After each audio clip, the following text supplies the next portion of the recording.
O canto emergiu das profundezas de sua garganta como um rio cristalino que brota da pedra mais dura, enquanto o sangue carmesim descia lentamente por seu pescoço alvo como mármore. Cecília mantinha os olhos fixos no céu cinzento de Roma, onde as nuvens pareciam formar anjos em movimento perpétuo, e sua voz subia em melodias que faziam os próprios carrascos recuarem, tremendo diante de algo que transcendia toda a compreensão humana. O ferro frio ainda pousava contra sua pele, mas ela cantava. Cantava como se cada nota fosse uma prece, cada verso uma ponte entre dois mundos, cada respiração um ato de resistência que ecoaria através dos séculos. O aroma de incenso misturava-se ao cheiro metálico do sangue e ao odor acre do medo que emanava dos soldados ao redor. Suas mãos, amarradas às costas, tremiam não de terror, mas de uma exaltação mística que transformava o sofrimento em êxtase espiritual. Mesmo diante de tudo, sua fé não vacilou. Ela permanecia ali, entre a vida e a eternidade, cantando louvores ao Deus que havia escolhido servir acima de todos os poderes terrestres. Como chegou até aqui uma jovem que nascera entre sedas e perfumes, filha de uma das mais nobres famílias patrícias de Roma? Como uma donzela criada para os prazeres do mundo, transformou-se nesta figura que desafiava o próprio império com sua fé inabalável. A história de Cecília começara 20 anos antes, quando Roma ainda respirava a ilusão de sua eternidade sob o reinado de Marco Aurélio. Nascida no seio da gens Caecília, uma linhagem que remontava aos primórdios da República, ela cresceu envolvida nos aromas de rosas damascenas e no som suave das liras que ecoavam pelos átrios de mármore de sua domus no Monte Palatino. Seu pai, Quinto Cecílio Mételo, era um homem cuja fortuna se media não apenas em áureos e propriedades, mas na influência que exercia no Senado romano. Desde pequena, Cecília demonstrara uma sensibilidade peculiar aos sons, enquanto outras, meninas de sua idade, brincavam com bonecas de cera ou aprendiam os rudimentos da administração doméstica. Ela passava horas absorta, escutando os cânticos que vinham das casas dos escravos cristãos que serviam em sua residência. Havia algo naquelas melodias que tocava fibras profundas de sua alma, como se cada nota fosse uma revelação, cada verso uma chave que abria portas em seu coração. A conversão não chegou como um raio em céu sereno, mas como o nascer do sol, gradual, inevitável, transformador. Foi através de Urbano, um velho escravo grego que cuidava da biblioteca familiar, que Cecília conheceu as palavras de Cristo. Urbano, que havia sido instruído pelos próprios apóstolos em Corinto antes de ser vendido como escravo, sussurrava-lhe histórias sobre um carpinteiro de Nazaré que pregava amor onde reinava o ódio, perdão onde prevalecia a vingança, vida eterna onde imperava a morte. As tardes de verão transformaram-se em sessões clandestinas de catequese. Sob as sombras das oliveiras no jardim interno da Domus, Cecília bebia cada palavra sobre esse Deus que se fizera homem por amor à humanidade. Seus olhos, até então, acostumados a refletir apenas a luz dourada do sol mediterrâneo, começaram a brilhar com uma luz interior que não passava despercebida a quem a conhecia. Quinto Cecílio, homem pragmático e devotado aos deuses tradicionais de Roma, observava as mudanças em sua filha com crescente inquietação. A menina que antes deleitava os convidados com sua habilidade na cítara, agora passava horas em silêncio, os lábios movendo-se em orações sussurradas. Suas mãos, outrora ocupadas com joias e tecidos preciosos, agora distribuíam esmolas aos pobres que se aglomeravam nos portões da residência. O perfume de nardo sírio que costumava usar foi gradualmente substituído pelo aroma suave do óleo de oliva consagrado. Seus vestidos, antes tingidos com púrpura de Tiro e decorados com fios de ouro, deram lugar a túnicas simples de linho branco, mas era sua voz que mais evidenciava a transformação. Onde antes ecoavam canções profanas em louvor a Vênus ou Apolo, agora brotavam melodias desconhecidas, hinos que pareciam vir de um mundo além dos sentidos. Seu corpo era frágil, mas sua alma já era eterna. A cada dia que passava, Cecília parecia menos pertencer àquele mundo de mármore e ouro, de intrigas políticas e ambições senatoriais. Ela habitava um reino invisível, onde conversava com anjos e recebia revelações que a faziam sorrir mesmo nas horas mais sombrias. O conflito inevitável chegou quando Quinto Cecílio arranjou seu casamento com Valeriano, jovem patrício cuja família possuía extensas propriedades na Campânia e conexões valiosas com a corte imperial. Valeriano era tudo o que um pai romano poderia desejar para sua filha. Nobre, rico, influente e devotado aos cultos tradicionais. Mais importante ainda, ele era um fervoroso apoiador das políticas de perseguição aos cristãos implementadas pelo imperador Décio.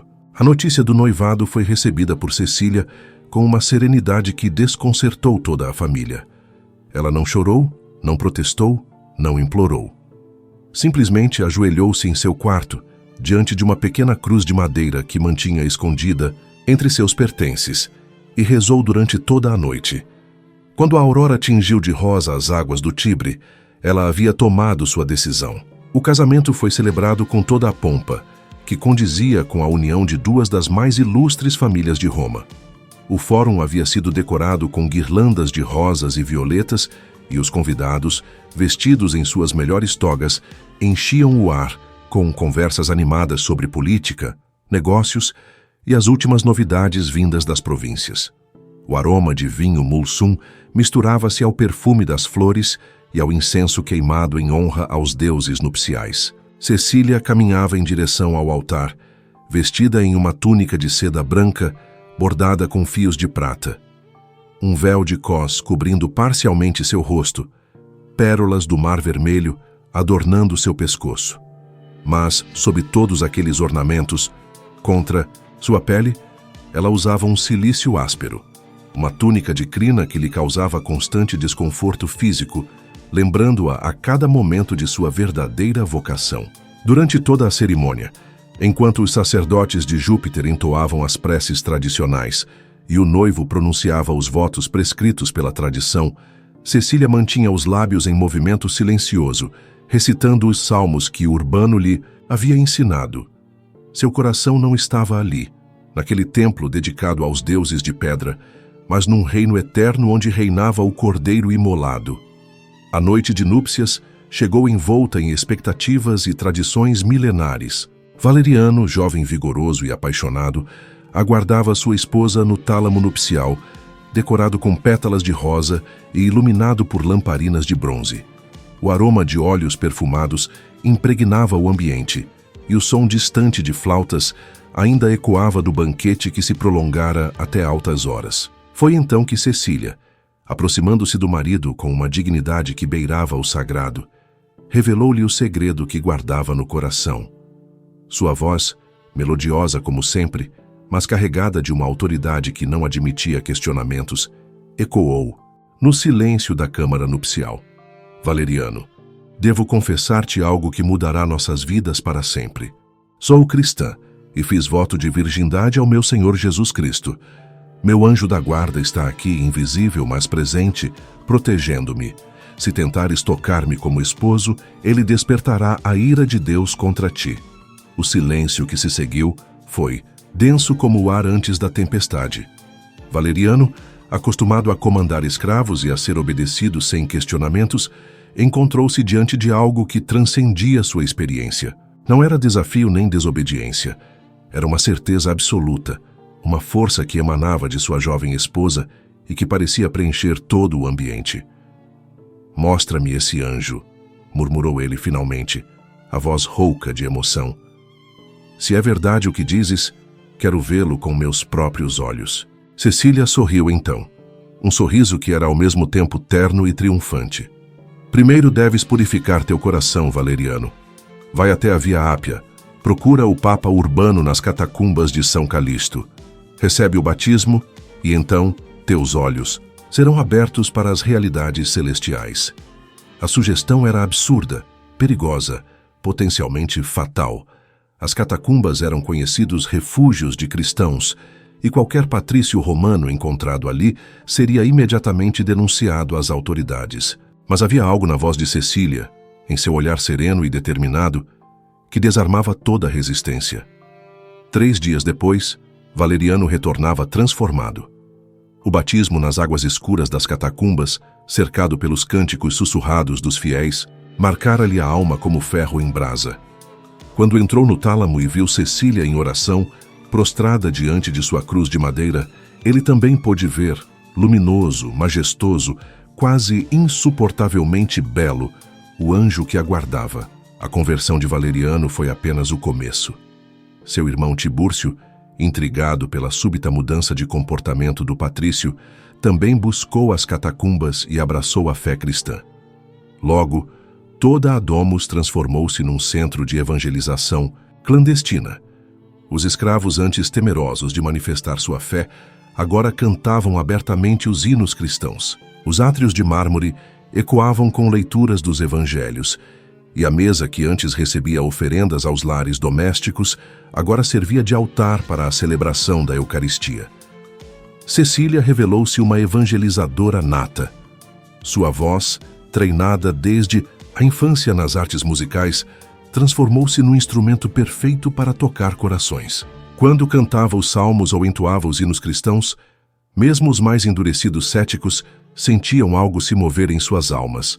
Patrícios, plebeus, escravos, todos eram igualmente tocados por aquela melodia que parecia vir diretamente do céu. Sua casa tornou-se um santuário onde os perseguidos encontravam refúgio. Os famintos recebiam alimento, os doentes eram cuidados. O dinheiro da família, antes gasto em luxos supérfluos, agora alimentava viúvas e órfãos. Os tecidos preciosos foram vendidos para comprar medicamentos para os enfermos.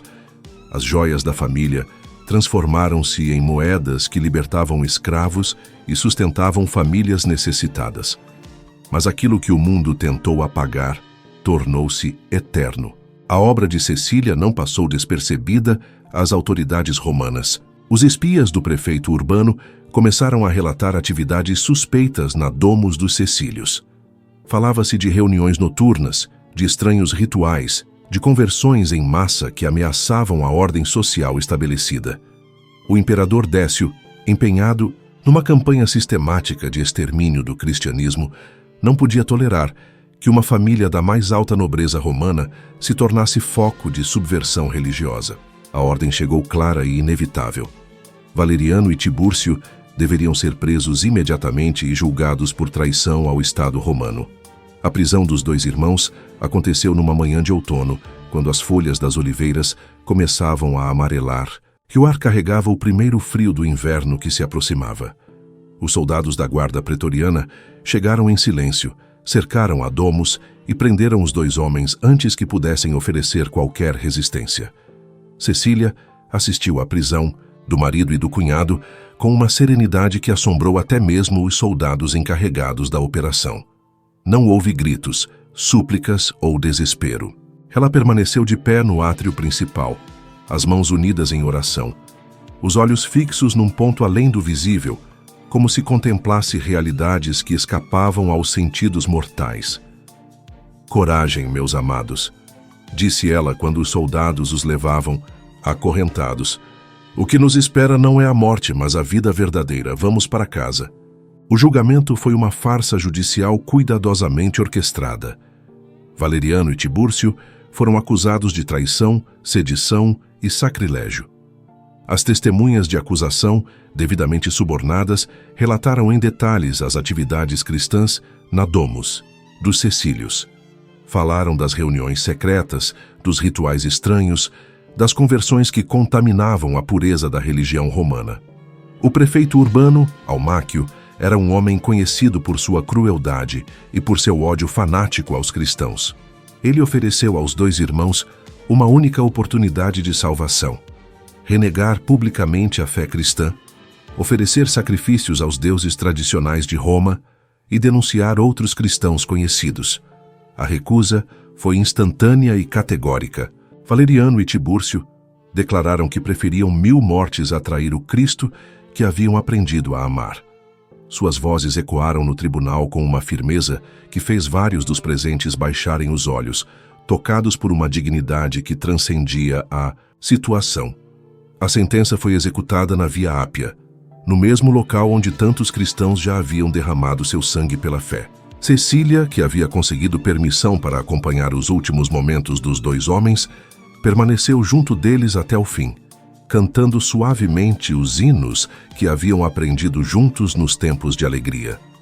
Quando tudo terminou, quando o silêncio desceu sobre a estrada poeirenta manchada de sangue, Cecília recolheu os corpos e providenciou-lhes sepultura digna nas catacumbas cristãs. Ela não chorou.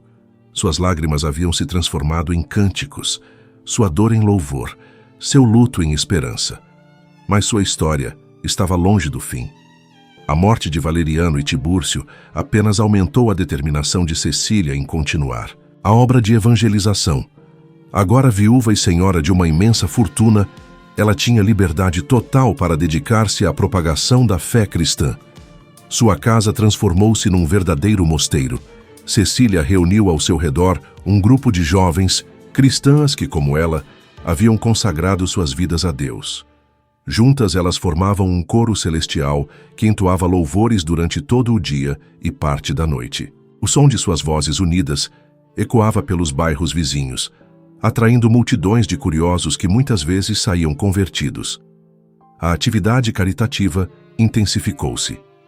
Cada dia, centenas de pobres batiam às portas da Domus, e nenhum era mandado embora de mãos vazias. Cecília havia organizado uma verdadeira rede de assistência social que atendia necessitados de toda Roma.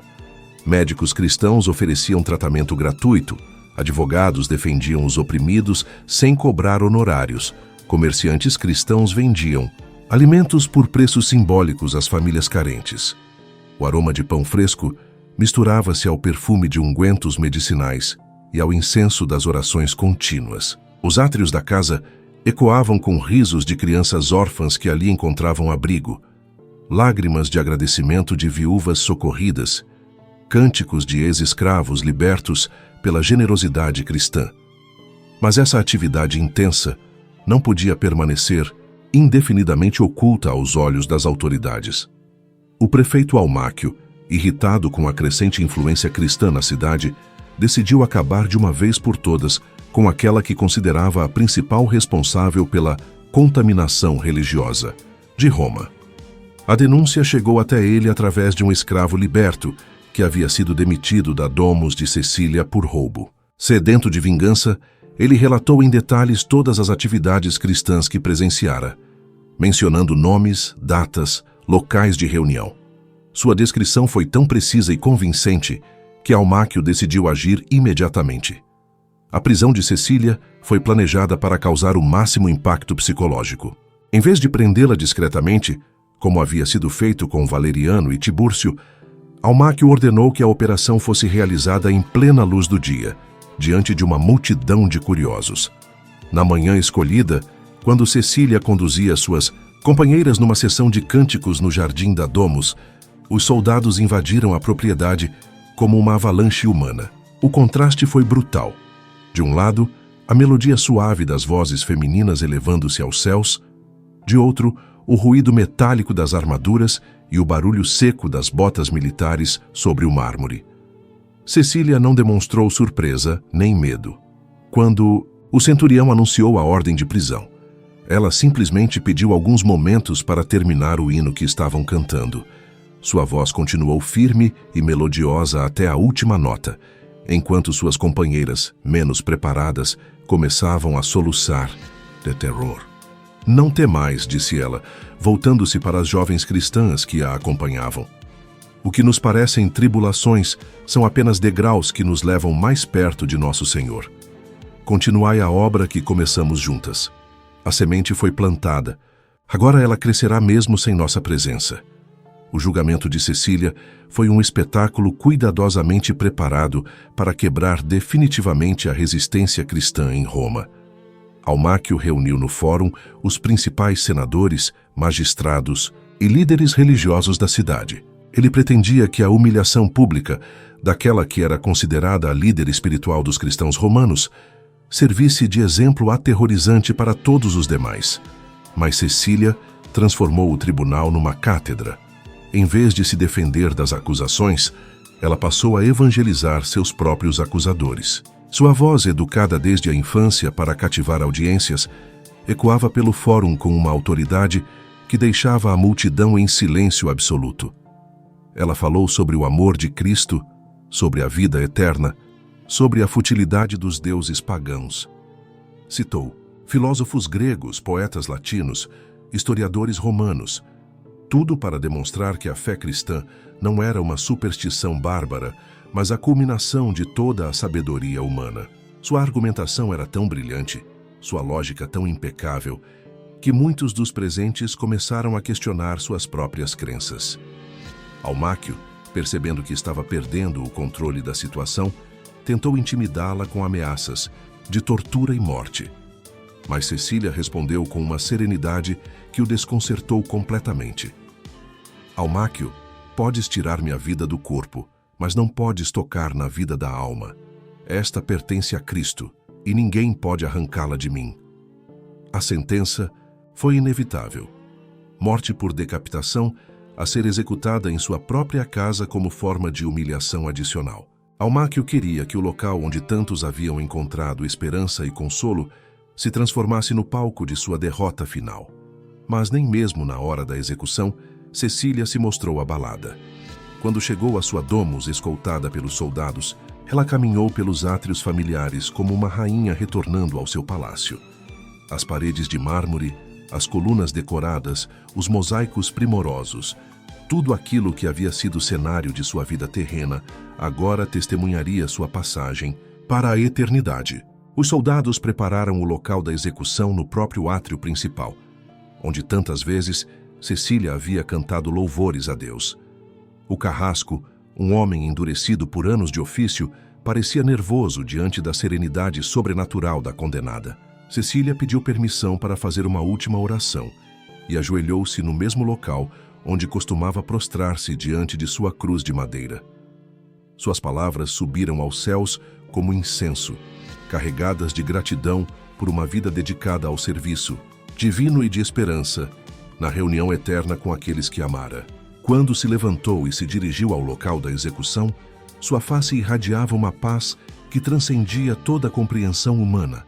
Não havia medo, raiva ou desespero, apenas uma expectativa jubilosa, como se estivesse indo ao encontro do amado, que a esperava do outro lado da vida.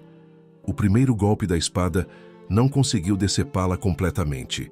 A lâmina, talvez embotada pelo uso ou trêmula pela emoção do carrasco, cortou profundamente, mas não separou a cabeça do corpo.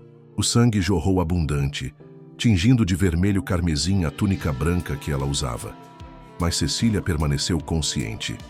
Foi então que aconteceu o milagre que faria sua história ecoar através dos séculos. Em vez de gritos de dor ou súplicas por misericórdia, de sua garganta ferida brotou um cântico. Sua voz, embora debilitada pela perda de sangue, continuava melodiosa e clara, entoando os salmos que havia aprendido desde a conversão.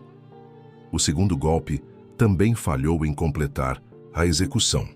O carrasco, agora visivelmente perturbado, tentou novamente, mas sua mão tremia tanto que a espada apenas aprofundou os ferimentos sem conseguir o corte fatal. Era como se uma força invisível protegesse Cecília, mantendo-a consciente e capaz de continuar seu louvor. Durante 3 dias inteiros, Cecília permaneceu naquele estado entre a vida e a morte, cantando ininterruptamente. Sua voz ecoava pela domus, pelos bairros vizinhos, chegando aos ouvidos de todos os habitantes de Roma. Era um som que não pertencia a este mundo. Uma melodia celestial que falava diretamente às almas de todos que a ouviam. Multidões acorreram para presenciar o prodígio. Cristãos, pagãos, sépticos, curiosos, todos vinham para ver com seus próprios olhos aquela mulher que desafiava a própria morte com seu cântico. Muitos saíam convertidos, tocados por uma experiência que transcendia toda explicação racional. O aroma de sangue misturava-se estranhamente ao perfume de rosas que parecia emanar do próprio corpo de Cecília. Os presentes relatavam uma fragrância sobrenatural que impregnava todo o ambiente, como se anjos invisíveis derramassem óleos preciosos sobre a agonizante. Durante esses 3 dias, Cecília continuou seu ministério, mesmo na iminência da morte. Entre um salmo e outro, ela consolava os aflitos, instruía os convertidos, distribuía suas últimas posses aos pobres. Suas mãos, embora fracas pela perda de sangue, ainda conseguiam abençoar aqueles que se aproximavam. Os soldados, inicialmente determinados a cumprir a sentença, encontravam-se agora em estado de perplexidade total. Como executar alguém que parecia já habitar entre dois mundos? Como silenciar uma voz que ecoava com autoridade divina? Como destruir uma fé que se fortalecia na própria hora da provação? Almáquio, informado do desenrolar dos acontecimentos, ordenou que os soldados abandonassem o local. Ele não queria que o nome dele ficasse associado a um evento que claramente transcendia sua compreensão. A execução havia falhado, mas ele preferia fingir que nada havia acontecido a admitir sua impotência diante daquele fenômeno inexplicável. No terceiro dia, quando o sol começava a declinar no horizonte, tingindo de ouro as águas do Tibre, a voz de Cecília elevou-se numa última melodia. Era um cântico de vitória, um hino de gratidão, uma explosão de júbilo que fez as próprias pedras do átrio vibrarem em ressonância harmônica. Então, suavemente, como uma brisa que cessa ao anoitecer, sua voz foi diminuindo de intensidade, até transformar-se num sussurro quase inaudível. Seus lábios continuaram a mover-se por alguns momentos, como se conversasse intimamente com visitantes invisíveis, até que finalmente se aquietaram na paz eterna. Seu corpo permaneceu intacto, como se o tempo tivesse parado ao seu redor. Não havia rigidez cadavérica, decomposição ou qualquer sinal dos processos naturais da morte. Pelo contrário, sua face irradiava uma serenidade luminosa. Seus cabelos mantinham o brilho dourado da juventude. Suas mãos pareciam apenas descansar, numa oração interminável. A notícia de sua passagem espalhou-se por Roma com a velocidade do vento. Milhares de pessoas acorreram à sua domus para prestar suas homenagens àquela que havia transformado o sofrimento em cântico, a perseguição em triunfo, a morte em vida eterna. O Papa Urbano, saindo das catacumbas onde se escondia das perseguições, veio pessoalmente preparar o corpo de Cecília para a sepultura. Ele relatou mais tarde que, ao tocar seu corpo ainda morno, sentiu uma vibração sutil, como se música inaudível ainda ecoasse em suas fibras. Cecília foi sepultada nas catacumbas de São Calixto, no mesmo local onde Valeriano havia recebido o batismo e onde tantos cristãos encontravam seu descanso eterno. Mas seu túmulo logo se tornou um local de peregrinação, visitado por fiéis de todo o império que vinham buscar intercessão da santa que havia vencido a morte com seu cântico. Sua casa foi transformada numa igreja, a primeira igreja dedicada a seu nome, mas não a única. Ao longo dos séculos, templos em sua honra foram erguidos em todas as partes do mundo cristão, cada um ecoando de alguma forma aquela melodia celestial que ela havia entoado em seus últimos dias. Os relatos de milagres em seu túmulo multiplicaram-se rapidamente. Mudos recuperavam a voz, surdos voltavam a ouvir, músicos encontravam inspiração, compositores recebiam melodias celestiais. Sua intercessão era especialmente poderosa para aqueles que, como ela, dedicavam suas vidas à música sacra. Séculos mais tarde, quando o imperador Constantino legalizou o cristianismo e Roma se tornou cristã, o nome de Cecília já ecoava em toda a igreja como exemplo supremo de fé inabalável. Teólogos escreveram tratados sobre sua vida. Artistas criaram obras imortais inspiradas em sua história. Compositores dedicaram-lhe suas mais belas criações. Mas talvez o maior milagre de Cecília tenha sido a transformação que ela operou na própria natureza do martírio cristão. Enquanto outros santos enfrentaram a morte com coragem e resignação, ela a transformou em celebração. Seu cântico de 3 dias redefiniu para sempre a forma como os cristãos compreenderiam o sofrimento redentor. Aquilo que o mundo tentou apagar tornou-se eterno. O império que a perseguiu desmoronou. Os imperadores que assinaram sua sentença foram esquecidos. Os deuses em cujo nome ela foi executada tornaram-se meras curiosidades arqueológicas. Mas sua voz ainda ecoa através dos séculos, inspirando todos aqueles que enfrentam tribulações com fé inabalável. A ironia do destino quis que aquela jovem patrícia, criada para os prazeres e honras do mundo, encontrasse sua verdadeira glória justamente no momento de sua maior humilhação. O que deveria ter sido o fim de sua influência tornou-se o início de sua imortalidade. A casa onde foi executada transformou-se em santuário. A data de sua morte tornou-se festa. Sua história virou fonte de inspiração para milhões. Hoje, mais de 1700 anos depois, quando músicos se reúnem para celebrar sua arte, quando corais entoam hinos sacros, quando compositores buscam inspiração celestial, é o nome de Cecília que invocam. Ela que transformou sua própria execução em sinfonia, que fez de seu sofrimento um louvor, que converteu sua morte em nascimento para a eternidade. Mesmo diante de tudo, sua fé não vacilou.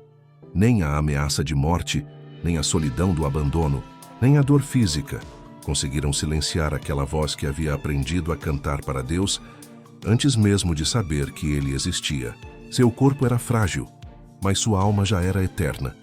E foi essa eternidade que ela proclamou durante 3 dias inteiros, transformando o átrio de sua casa num antegosto do paraíso. A música que brotava de sua garganta ferida não era apenas melodia humana, era a própria linguagem dos anjos traduzida em sons que ouvidos mortais podiam compreender. Cada nota carregava consigo séculos de esperança cristã.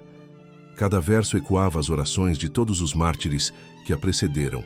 Cada pausa entre os cânticos pulsava com a respiração do Espírito Santo. Os que a ouviram relataram mais tarde que sua voz mudava constantemente de registro e timbre, como se fosse acompanhada por um coro invisível. Às vezes soava como a melodia cristalina de uma jovem virgem, outras como a harmonia profunda de anciãos veneráveis, ocasionalmente como a polifonia celestial de multidões angélicas. Era como se toda a igreja militante e triunfante se unisse, aquela voz solitária para proclamar a vitória final da fé sobre a morte. O fenômeno transcendeu as fronteiras religiosas e sociais de Roma. Senadores pagãos abandonaram seus negócios para vir escutar aquela melodia inexplicável. Escravos fugiram de seus senhores para testemunhar o prodígio. Soldados desertaram de suas fileiras, incapazes de permanecer indiferentes àquele chamado que tocava fibras profundas de suas almas endurecidas pela guerra. Filósofos estoicos, acostumados a desprezar as manifestações emocionais como sinais de fraqueza, encontravam-se chorando sem conseguir explicar o motivo. Poetas que haviam dedicado suas vidas a celebrar os amores profanos descobriam-se mudos diante de uma beleza que superava toda a arte humana. Músicos que se consideravam mestres em sua arte reconheciam humildemente que jamais haviam ouvido algo tão perfeito. Mas era entre os pobres e oprimidos que o cântico de Cecília encontrava sua ressonância mais profunda. Escravos que suportavam açoites diários encontravam forças para perdoar seus algozes. Viúvas desamparadas descobriam esperança além da miséria presente. Órfãos abandonados sentiam-se abraçados por um amor que transcendia todas as perdas terrenas. Durante aqueles 3 dias, Roma inteira pareceu suspensar suas atividades habituais. O comércio no fórum diminuiu drasticamente, as termas esvaziaram-se, os circos cancelaram seus espetáculos.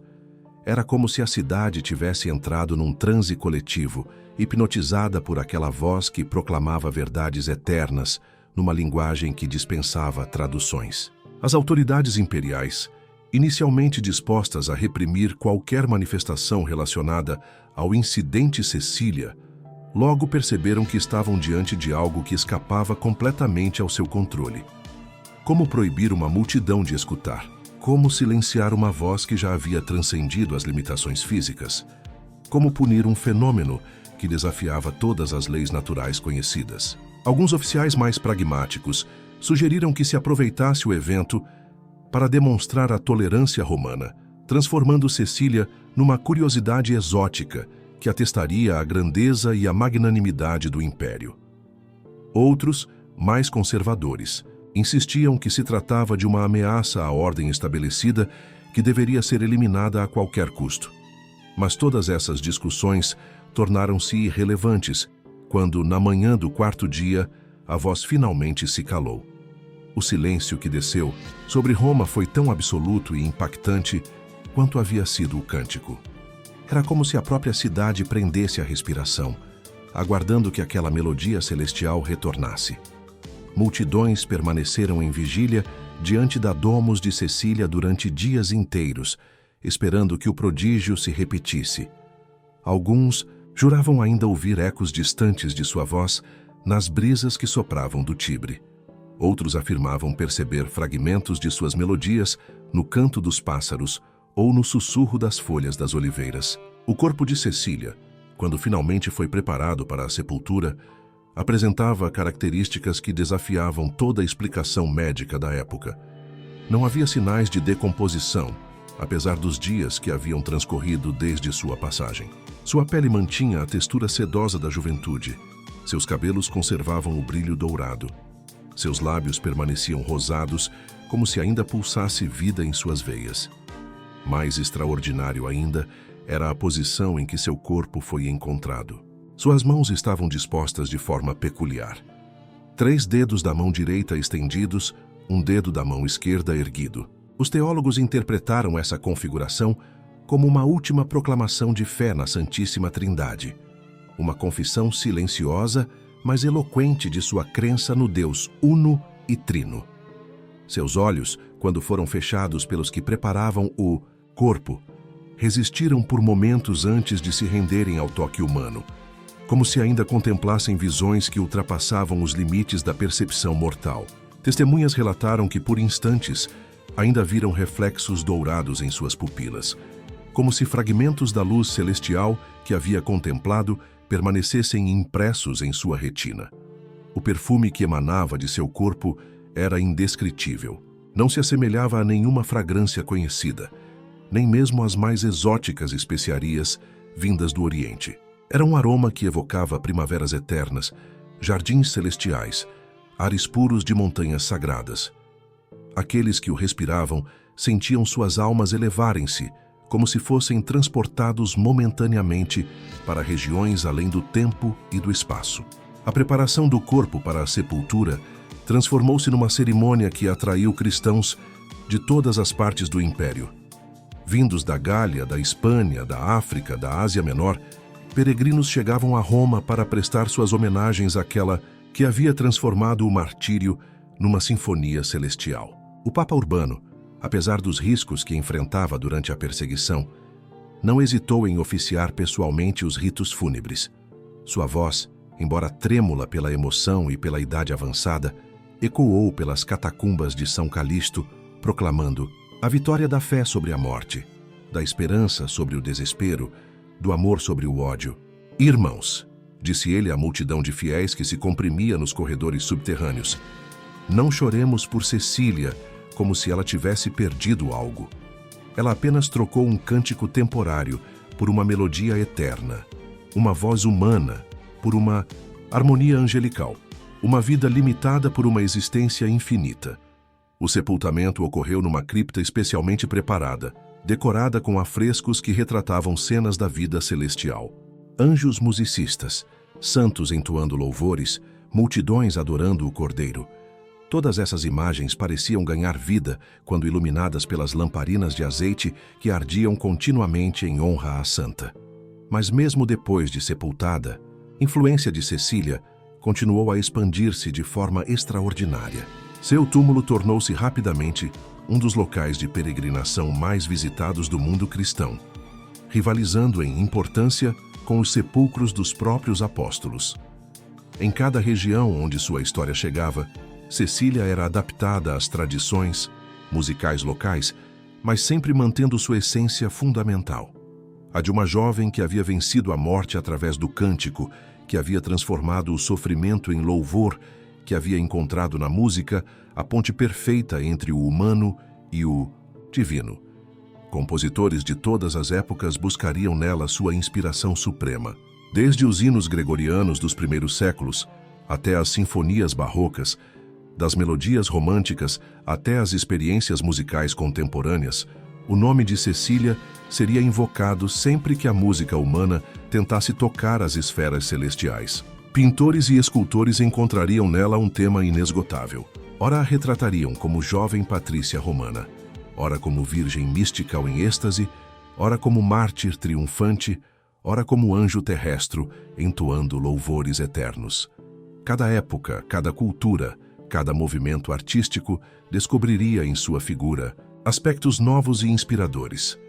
Teólogos escreveriam tratados inteiros sobre o significado espiritual de seus 3 dias de cântico agonizante. Alguns interpretariam esse fenômeno como prefiguração da ressurreição, outros como manifestação da vida eterna, que já operava nela antes mesmo da morte física. Místicos veriam nele o exemplo perfeito da união da alma com Deus através da música sagrada. Filósofos cristãos utilizariam sua história para demonstrar que a verdadeira vitória não consiste em evitar o sofrimento, mas em transformá-lo em instrumento de glorificação divina. Sua vida seria citada como prova de que a fé autêntica não apenas suporta as tribulações, mas as transfigura em oportunidades de crescimento espiritual. Pedagogos cristãos fariam de sua história um exemplo fundamental para a educação dos jovens. Através de seu exemplo, ensinariam que a verdadeira nobreza não reside no nascimento ou na riqueza, mas na dedicação ao serviço de Deus e do próximo. Sua vida demonstraria que a beleza física e a educação refinada encontram seu verdadeiro sentido quando colocadas a serviço de ideais superiores. Séculos depois, quando a Igreja começou a organizar formalmente o calendário litúrgico, o nome de Cecília foi incluído entre os santos de maior veneração. Sua festa, celebrada no dia 22 de novembro, tornou-se uma das mais populares do ano cristão, especialmente entre músicos, cantores e todos aqueles que de alguma forma dedicavam suas vidas à arte musical. Corporações de músicos em toda a Europa medieval colocaram-se sob sua proteção. Conservatórios de música foram fundados em sua honra. Concertos sacros eram organizados anualmente para celebrar sua memória. Sua figura tornou-se tão associada à música cristã que era impossível separar uma da outra. Mas talvez o aspecto mais impressionante de seu legado tenha sido a forma como ela redefiniu a própria natureza do martírio cristão. Antes de Cecília, os mártires eram admirados principalmente por sua coragem em enfrentar a morte. Após ela, compreendeu-se que o verdadeiro martírio poderia ser também uma forma de celebração, uma expressão jubilosa da fé que transcende todas as limitações humanas. Sua vida ensinou aos cristãos que não existe situação, por mais desesperadora que pareça, que não possa ser transformada em oportunidade de louvor. Sua morte demonstrou que a verdadeira vitória espiritual não consiste em escapar das tribulações, mas em encontrar nelas o caminho para a santificação. O paradoxo de Cecília reside precisamente nisto. Aquela que deveria ter sido silenciada para sempre pela espada do carrasco tornou-se a voz que ecoa mais claramente através dos séculos. Aquela que foi executada por desafiar o poder imperial transformou-se na figura que inspiraria imperadores cristãos. Aquela que foi perseguida por sua fé tornou-se a padroeira daqueles que expressam sua fé através da música. Aquilo que o mundo tentou apagar tornou-se eterno. O sangue que deveria ter manchado sua memória transformou-se no perfume que atrai peregrinos de todo o mundo. As feridas que deveriam ter desfigurado sua beleza tornaram-se os sinais gloriosos de sua vitória sobre a morte. O silêncio que deveria ter resultado de sua execução transformou-se na melodia mais duradoura da história humana. Mesmo diante de tudo, sua fé não vacilou, e é justamente essa inabalável confiança em Deus que continua a inspirar todos, aqueles que enfrentam perseguições, dificuldades ou desafios aparentemente insuperáveis. Seu exemplo ensina que a verdadeira força não reside nos músculos ou nas armas, mas na capacidade de manter a esperança mesmo nas circunstâncias mais adversas. Seu corpo era frágil, mas sua alma já era eterna. E foi essa eternidade que ela conseguiu comunicar através de seu cântico agonizante, transformando um momento de extrema vulnerabilidade humana numa manifestação da força divina que habita em cada pessoa que se entrega completamente ao amor de Deus. Hoje, 17 séculos depois daqueles 3 dias extraordinários, Quando músicos se reúnem para criar beleza através dos sons, quando compositores buscam melodias que toquem as almas dos ouvintes, quando cantores elevam suas vozes em louvor ao Criador, é inevitável que o espírito de Cecília se faça presente, inspirando-os a transformar sua arte numa ponte entre a terra e o céu. Sua história permanece como testemunho eterno de que existe uma música mais profunda que todas as melodias humanas.